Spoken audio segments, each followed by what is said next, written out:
life and died peacefully, which is more than most pirates could say. But ChingShih's story is just the beginning of our journey into the forgotten world of Chinese piracy. Because what she accomplished was built on centuries of maritime tradition that most people have never heard about. The pirates of the South China Sea weren't just criminals. They were part of a complex social and economic system that shaped Chinese history for over 1,000 years. When we think about pirates, we usually picture the Caribbean buccaneers or the Barbary corsairs. But Chinese pirates were something completely different. They operated on a scale that made other pirate organizations look like small-time criminals. They created floating cities, established trade networks that spanned the entire region, and developed governmental systems that rivaled those of established nations. These weren't desperate outlaws living hand to mouth. Chinese pirate organizations were sophisticated enterprises that provided employment for hundreds of thousands of people. Entire families lived their whole lives on pirate vessels, never setting foot on land except to conduct business. Children were born, raised, educated, and married within the pirate community. They had their own schools, their own religious practices, their own social hierarchies. The scale of Chinese piracy was absolutely staggering. During the height of the pirate confederations in the early 19th century, there were probably more people living as pirates in Chinese waters than there were sailors in all the European navies combined. These floating communities had their own merchants, craftsmen, doctors, and teachers. They were self-sufficient societies that happened to make their living through maritime raiding and extortion. What made these pirate communities even more fascinating was their internal structure. Unlike the anarchic image we have of Western pirates, Chinese pirate organizations were incredibly hierarchical and organized.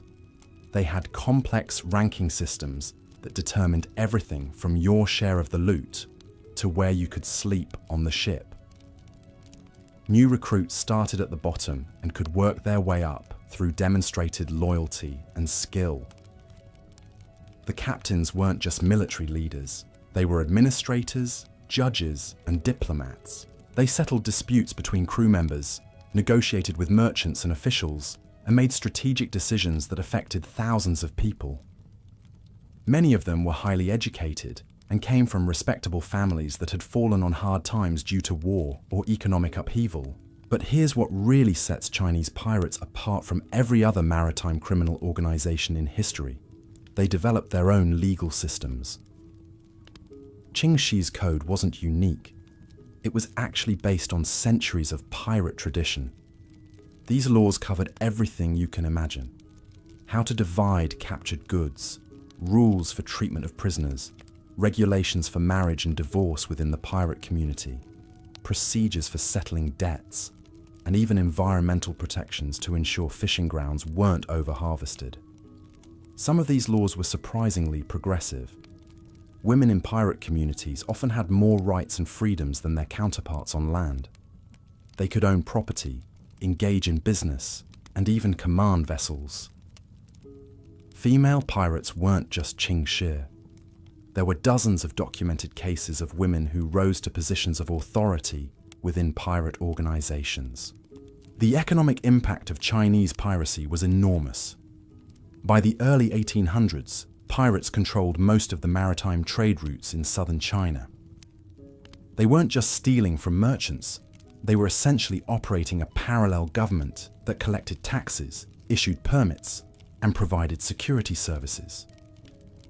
Merchants who paid the required tribute could travel safely under pirate protection. Those who refused faced capture or destruction. This created a strange situation where pirates were simultaneously the biggest threat to trade and the most reliable protectors of commerce.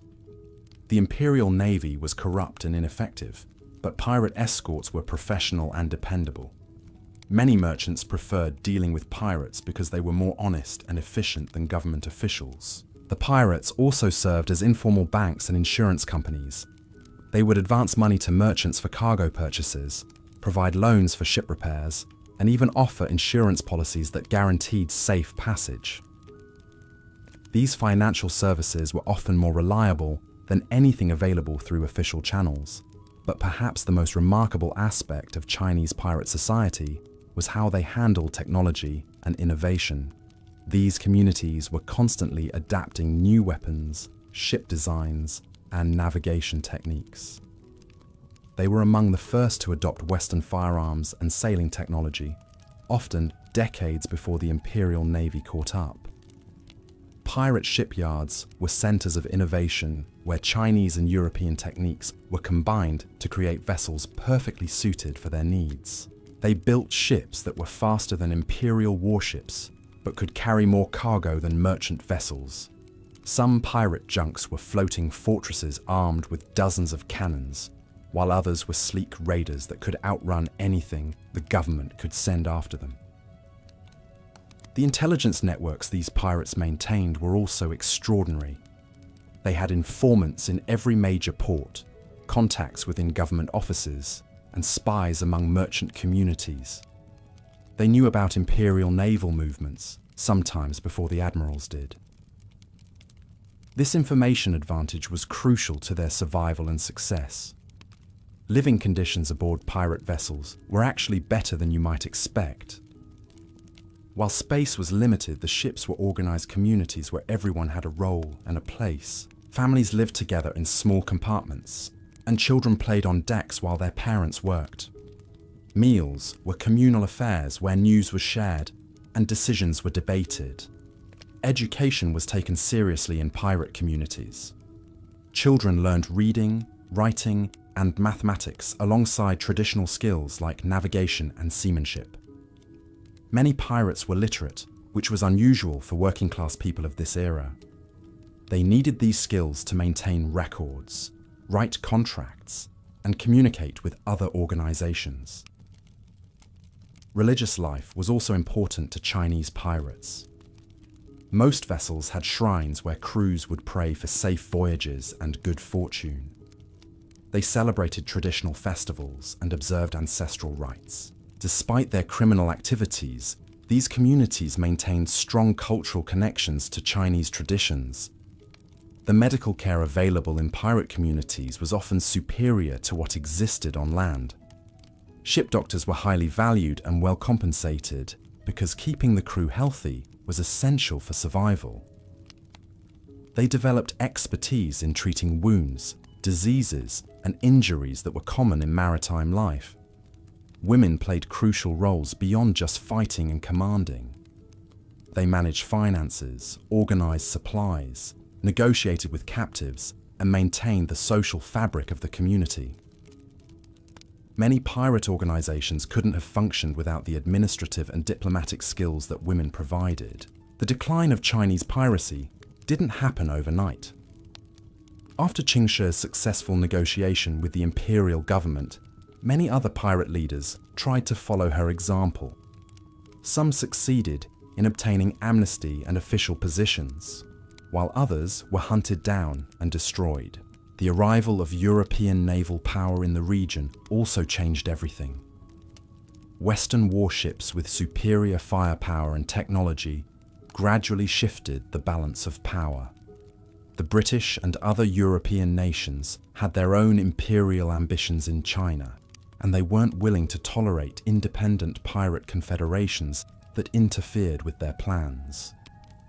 But the final blow to traditional Chinese piracy came from modernization itself.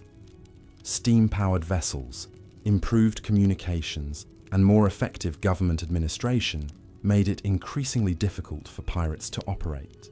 The old system of floating communities and maritime independence couldn't survive in a world of telegraphs, steamships, and professional navies. By the middle of the 19th century, the great age of Chinese piracy was coming to an end. Some former pirates became legitimate merchants or joined government service. Others moved to new frontiers in Southeast Asia, where opportunities still existed. A few tried to maintain the old ways, but they were gradually eliminated by more powerful forces. Today, most people have never heard of ChingShih, or the incredible civilization that Chinese pirates created. Their story has been overshadowed by more famous pirates from other parts of the world. but their achievements were far more impressive than anything accomplished by Blackbeard, Captain Kidd, or any of the Caribbean buccaneers we celebrate in popular culture. These weren't just criminals who happened to operate ships. They were builders of communities, creators of governments, and pioneers of maritime commerce.